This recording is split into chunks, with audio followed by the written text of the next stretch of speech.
सोचिए जरा, क्या हो अगर समाज को बचाने वाले ही उस पर सबसे बड़े हमले की साजिश रच रहे हों। आज हम एक ऐसी ही चौंकाने वाली जांच की पड़ताल कर रहे हैं जिसमें पढ़े लिखे professionals, doctors white collar terror के आरोपों में घिरे हैं। ये एक ऐसी कहानी है जो अभी भी सामने आ रही है। तो आइए देखते हैं कि ये पूरा मामला आखिर है क्या।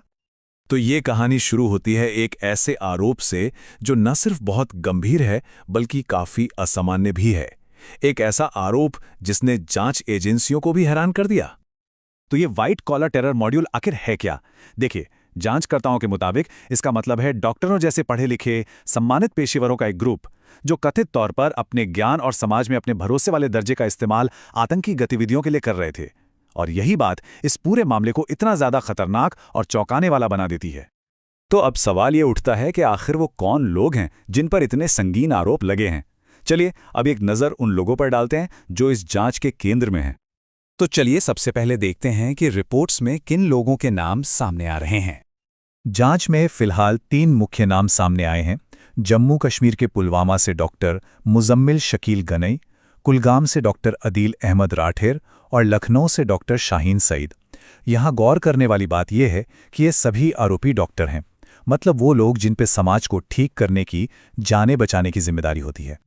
ठीक है, नाम तो पता चल गए, पर सिर्फ नामों के अलावा जांचकर्ताओं के हाथ असल में लगा क्या है? शुरुआती सबूत किस तरफ इशारा कर रहे हैं? जांच में एक बहुत चौंकाने वाला आंकड़ा सामने आया है और यह आंकड़ा है 2900 किलोग्राम। जी हां, 2900 किलो। ये वजन है उस विस्फोटक सामग्री का जिसे इस मामले से जुड़े छापों में जब्त किया गया है। ये सिर्फ एक आंकड़ा नहीं, बल्कि इस केस का शायद सबसे ठोस और सबसे खतरनाक सबूत है। और बात यहीं खत्म नहीं होती। जांच की कड़ियां तब और जुड़ने लगीं जब उमर उन नबी का नाम सामने आया। माना जाता है कि वो एक आत्मघाती हमलावर था जो एक धमाके में मारा गया था। और जो सबसे परेशान करने वाली बात है वो ये कि जांचकर्ताओं का आरोप है कि उसके हैंडलर्स सीधे इन डॉक्टरों के संपर्क में थे। ये एक बहुत ही खतरनाक कनेक्शन की ओर इशारा करता है। तो अब हमारे पास कुछ नाम हैं, कुछ सबूत हैं, कुछ कनेक्शंस हैं। ये सब पजल के अलग अलग टुकड़ों की तरह हैं। तो आइए देखते हैं कि जांचकर्ता इन सभी डॉट्स को जोड़कर क्या बड़ी तस्वीर बना रहे हैं। सवाल ये है कि ये कथित नेटवर्क, अगर ये वाकई में एक नेटवर्क है, तो इसका ढांचा कैसा था? ये काम कैसे कर रहा था? आरोपों के मुताबिक ये नेटवर्क कुछ इस तरह काम कर रहा था।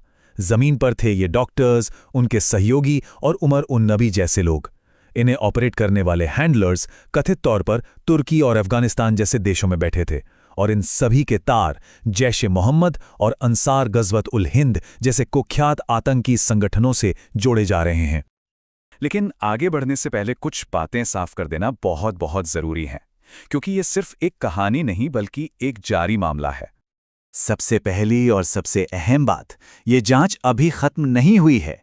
ये अभी भी चल रही है और नई जानकारी लगातार सामने आ रही है।